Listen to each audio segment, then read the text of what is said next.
శ్రీమాత్రే నమః. అందరికి నమస్కారం అండి. ఈరోజు మనము మీనరాశి వారి యొక్క జాతక ఫలితాల గురించి తెలుసుకోబోతున్నాము. మీనరాశి వారికి మే 21 అనగా బుధవారం నాడు వీరి యొక్క జాతక ఫలితాల గురించి తెలుసుకోబోతున్నాం. అయితే మీనరాశి వారు ఎవరైతే ఇప్పుడే కొత్తగా మన ఛానల్ చూస్తున్నారో దయచేసి ఛానల్ సబ్స్క్రైబ్ చేసుకొని వీడియోకి లైక్ చేసి సపోర్ట్ చేయడం మాత్రం మర్చిపోకండి. అలాగే ఈ యొక్క వీడియోను స్కిప్ చేయకుండా చివరి చూసినట్లయితే మీకు పూర్తిగా అర్థమవుతుంది. రేపటి రోజున మీరు ఎగిరి గంతేసినటువంటి శుభవార్తలు అయితే వినబోతున్నారు. మరి ఆ వార్తలు ఏదో తెలుసుకుందాం. అందుకన్నా ముందుగా ప్రతి ఒక్కరికి ఏదో సమస్య ఉంటూనే ఉంటుందండి. సమస్యలు ఎవరంటే ఎవరున్నారు కదా, అంటే ప్రేమ, పెళ్లి, ఉద్యోగం, వ్యాపారము, ప్రేమించి మోసపోవటము, నాగదోషము, సంతానం లేకపోవటము, భార్యాభర్తల మధ్య గొడవలు, ధనం నిలకడ లేకపోవటము, రాజకీయము, కోర్టు సమస్యలు, విదేశీయానము, మీద ఎవరైనా చెడు ప్రయోగాలు చేయటము, ఇలా ప్రతి ఒక్కరికి ఏదో సమస్య ఉంటూనే ఉంటుంది. అయితే ఎక్కడెక్కడికో వెళ్ళి జ్యోతిష్యం చెప్పించుకొని నిరాశ చెంది ఉంటే ఒక్కసారి మన గురువు గారిని కాట్లాడండి. గురువు గారి పేరు వచ్చి సీతారామరాజు గారు అండి. మీరు సంప్రదించిన ఫోన్ నెంబర్ వచ్చి 9959509193. ఫోన్ ద్వారా జ్యోతిష్యం చెప్పబడును. స్త్రీ పురుషులకు ఎటువంటి సమస్యలున్నా నమ్మకంతో ఫోన్ చేసి చూడండి. 100% గంటలో పరిష్కారం చూపిస్తారు. చాలా నమ్మకమైన గురుగారండి. ఒకసారి ప్రయత్నించి చూడండి. ఇక మీనరాశి వారంటే చాలా అదృష్టవంతులని చెప్పుకోవచ్చు. వీళ్ళు నక్కతోక తొక్కినట్లే అని కూడా చెప్పాలి. ఎందుకంటే చెప్పవలసి వచ్చిందంటే ఈ వీడియోను మీరు మీనరాశి వారు ఎక్కడున్నా కూడా స్క్రిప్ట్ చేయకుండా చివరి వరకు చూడండి. అప్పుడైతే మీకు పూర్తిగా అర్థమవుతుంది. రేపటి రోజున మీ యొక్క జీవిత ప్రకారం ఏ విధంగా ఉంటుంది. మీనరాశి వారు చిన్నప్పటి నుంచి చాలా యాక్టివ్గా, చాలా హుషారుగా, చాలా ఆనందంగా పెరిగిన వాళ్ళు. కానీ ఎవరికి ఎక్కువ కష్టాలని చెప్పుకోవచ్చు. ప్రతి కష్టం నుంచి ఒక్కొక్క అనుభవాన్ని నేర్చుకొని జీవితంలో పెరిగి పెద్దయ్యారు. కుటుంబం అంటే, లైఫ్ పార్ట్నర్ అంటే చాలా ప్రాణంగా ఉంటారు. బిడ్డలంటే కూడా అంతే ప్రాణంగా బతుకుతూ ఉంటారు. బిడ్డల కోసం ఏ పనైనా కూడా చేస్తూ ఉంటారు. పిల్లలు సంతోషంగా ఉండాలి, నా పిల్లలు ఆనందంగా ఉండాలని చెప్పి చిన్నప్పటి నుంచి కూడా చాలా అంటే పిల్లల మనస్తత్వం చాలా వరకు వాళ్ళు అందరికీ ప్రేమ ఉంటుంది. ప్రేమ ఉండదంటే చెప్పడం లేదు, కానీ మీనరాశి వారికి పిల్లల మీద మరీ కాస్త ఎక్కువ ప్రేమ ఉంటుంది. మీనరాశి వారికి వాళ్ళ మీద ప్రేమ తెలియని వారు, తెలివైన వారు, చాలా చురుకైన వారు. ఏదైనా ఒక విషయాన్ని పసిగట్టే శక్తి కూడా వాళ్ళకి ఎక్కువగా ఉంటుంది. మీనరాశి వారికి ఆ శక్తి అనేది ఎక్కువగా ఉంటుంది. అంతేకాకుండా ఎదుటివారి మొహాన్ని చూసి చాలా తేలిగ్గా అంచనా వేయగల శక్తి అంచనా అంటే నా దగ్గరకు ఎందుకు వచ్చారు, వారికి అవసరం, వారు ఏ అవసరం మీద వచ్చారు, ఏ పనులు గడుపుకోవడానికి వచ్చారని చెప్పి చాలా తేలిగ్గా అంచనా వేస్తూ ఉంటారు. వీళ్ళు చాలా ప్రాక్టికల్గా ఉంటారనమాట. ఏదైనా కానీ ఒకరితో నాకు అవసరం, నాకు నచ్చినట్టు నా పనులు నేను చేసుకుంటూ వెళ్తాను, వాళ్ళు ఏమనుకుంటే నాకెందుకు అన్నట్లుగా చాలా ప్రాక్టికల్గా ఉంటారు. ఎదుటి వాళ్ళు వారి దగ్గరకు అంటే ఎదుటి వారి విషయానికి వస్తే ఏదైనా కానీ ఒక మాట అనాలి అంటే మాత్రము వాళ్ళనైతే ఒక మాట అనేస్తారు. మొహమాట పడడము ఇటువంటి ఏమీ ఉండదన్నమాట. వీళ్ళు నిజంగా వీరికి ప్లస్ పాయింట్ అని చెప్పుకోవచ్చు.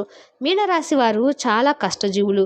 వాళ్ళు సంపాదించుకున్న ప్రతి రూపాయి కూడా చాలా కష్టపడి పనిచేస్తుందన్నమాట. పెద్దల నుంచి వచ్చిన ఆస్తులు అనేవి చాలా తక్కువగానే ఉంటాయి. మీనరాశి వారికి చిన్న వయసు నుంచి అనేక రకాలైన కష్టాలను, బాధలను అనుభవించారనమాట. వీరికి దైవానుగ్రహం కూడా చాలా ఎక్కువగా ఉంటుందని చెప్పుకోవచ్చు. ఈ దైవానుగ్రహం ద్వారా వీళ్ళకి ఉండబట్టి ఎన్ని కష్టాలు వచ్చినా కూడా, ఎన్ని నష్టాలు వచ్చినా కూడా అన్నిటినీ తట్టుకొని నిలబడ్డారు. అంటే ఈరోజు కూడా తట్టుకొని నిలబడతారు. అంటే దానికి పూర్తి కారణము దైవానుగ్రహం అని చెప్పుకోవచ్చు. మీనరాశి వారు సుఖాలు, సంతోషాలు ఇవన్నీ కూడా పూర్తి స్థాయిలు అనేవి ఉండవు వీళ్ళకి. అంటే గతంతో పోల్చుకుంటే ఇప్పుడు పర్వాలేదని చెప్పుకోవచ్చు. ఇక ఎప్పుడైతే ఈ ఉగాది వస్తుందో, ఈ ఉగాది వెళ్ళిన దగ్గర నుంచి వీళ్ళకి ఇంకా సంతోషాలు అనేవి ఎక్కువగా వస్తాయి. అంటే సంతోషాలని చెప్పము, కాకపోతే ఇదివరకు మీద పర్వాలేదు అని గతంతో పోల్చుకుంటే ఇప్పుడు పర్వాలేదు అన్నట్లుగా ఉంటుంది. మరి ఇక ముఖ్యంగా అనారోగ్య సమస్యలు ఏవైతే ఉన్నాయో అనారోగ్య సమస్యలు కాస్త తగ్గుముఖం కాస్త పడతాయి.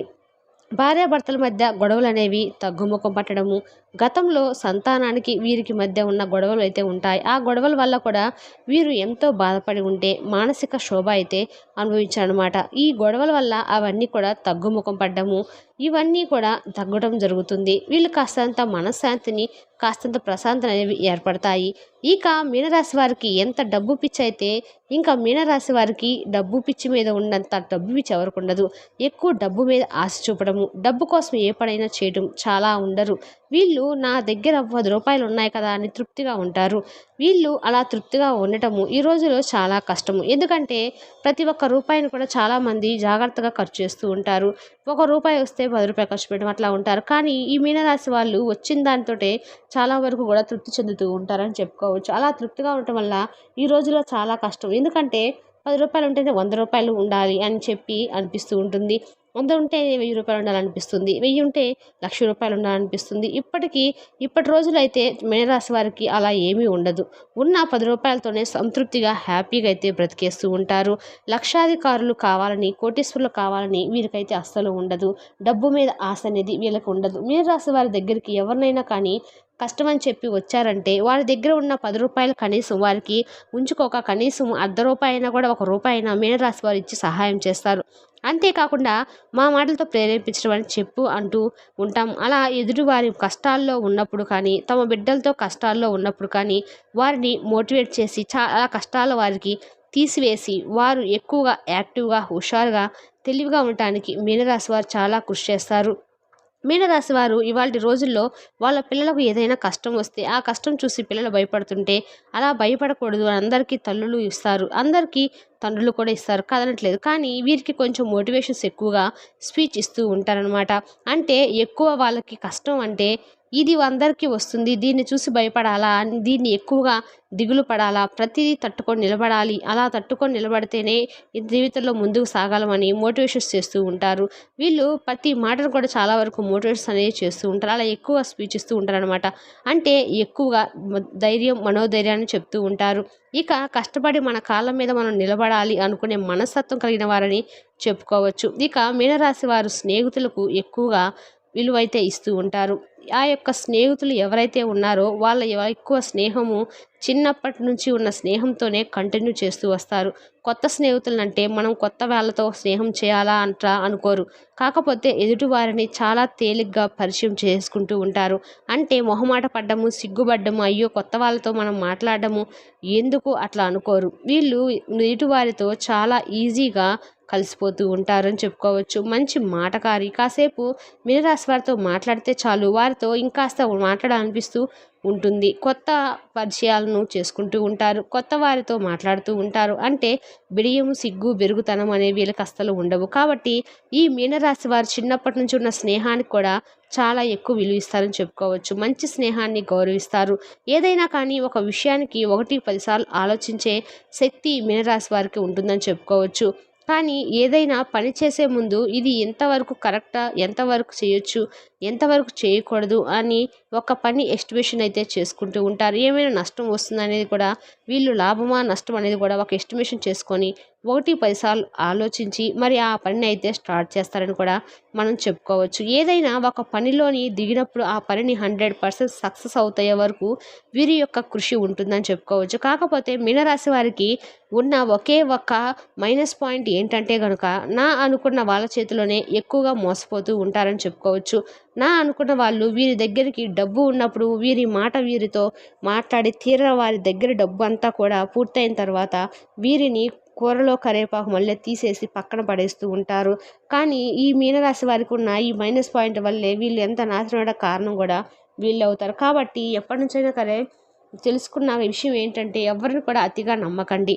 ఎంత అనుకున్నా కూడా ఎవరైనా వారికి మోసం చేసే ప్రమాదం అయితే కనిపిస్తుంది. కాబట్టి ఎవరిని కూడా అంత ఎక్కువగా నమ్మకుండా ఎదుటి వారితో ఎంత ఉండాలో అంతవరకే ఉంటే మీకు దేనికైనా కానీ లాభసాటిగా ఉంటుందని చెప్పుకోవచ్చు. మీరు ఎవరిని కూడా గుడ్డిగా నమ్మకండి. ఇక మీకు మీనరాశి వారికి బ్రతుకున్నంత కాలము ఆ అన్నపూర్ణాదేవి యొక్క ఆశీస్సులతో ధనానికి దిగులనేది అస్సలు ఉండదని చెప్పుకోవచ్చు. అంటే డబ్బు అనేది అప్పుడప్పుడు మనుషుల చేతుల్లో ఉంటుంది, పోతుంది. అలాగే మీనరాశి వారి దగ్గర కూడా ఒక్కోసారి డబ్బు ఉంటుంది, ఒకసారి డబ్బు పోతుంది. కాకపోతే ఈ మీనరాశి వారికి ఎక్కువగా వేరే వారి మీద, వేరే వారి కింద చేయి చాపడం, వేరే వారిని వెళ్ళి అడుక్కోవడం అలాంటివి నచ్చవు. తద్వారా వీళ్ళు బ్రతుకున్నంత వరకు వీళ్ళకి కూటికి గుడ్డికి ఎలాంటి దిగులు అనేది లేకుండా వీళ్ళ జీవితం అనేది గడిచిపోతుందని కూడా మనం చెప్పుకోవచ్చు. మీనరాశి వారికి ఎక్కువ కూడా పై చేయగానే ఉంటుంది. అంటే ఎంత లేని స్థితిలో ఉన్నా కూడా వీరి స్థాయి ఎప్పుడు కూడా ఇచ్చేదిగానే ఉంటుంది. కానీ చేయి చాపేదిగా ఉండదని చెప్పుకోవచ్చు. ఇక ఎవరైతే మీనరాశి వారు సమాజంలో, సంఘంలో అవమానించారో, ఆ అవమానించిన వారే వీరిని మెచ్చుకునే స్థాయికి వీరు ఎదుగుతారు. వీరు తీసుకున్న నిర్ణయాలు జీవితంలో మంచి భవిష్యత్తునైతే ఇస్తాయి. ఆ భవిష్యత్తు వల్ల వీరికి ఒక ప్రత్యేకమైన గుర్తింపు, ప్రత్యేకమైన విలువ అనేది వస్తుంది. మీనరాశి వారు వినబోతున్న 2 శుభవార్తలు ఏంటంటే, వీరికి ఆరోగ్య సమస్య బాధపడుతూ ఉంటే గ్యాస్ట్రిక్ ప్రాబ్లమ్స్ అని చెప్పి, మోకాళ్ళ నొప్పులని, కీళ్ళ నొప్పులని చెప్పి, వీళ్ళు ఆయాసం అని కూడా చెప్పేసినటువంటి చిన్న చిన్న అనారోగ్య సమస్యలతో ఇప్పటివరకు ఎన్నో బాధలు అనుభవించారు. ఇకపై వీరికి అటువంటి అనారోగ్య సమస్యలైతే ఉండవు. మీరు ఇంకా రెండో శుభవార్త ఏంటంటే కనుక, వీళ్ళు మీనరాశి వారికి ధనం బాగా కలిసి వస్తుందన్నమాట. ఈ ఈ విధంగా మీనరాశి వారికి ఈ 2 రోజులైతే చాలా రకాలుగా బాగా కలిసి వస్తుందని చెప్పుకోవచ్చు. తెలుసా కానీ మీనరాశి వారి జాతక ఫలితాలు తిరిగి రేపటి వీడియోలో మళ్ళీ కలుసుకుందాం. Thank you for the watching.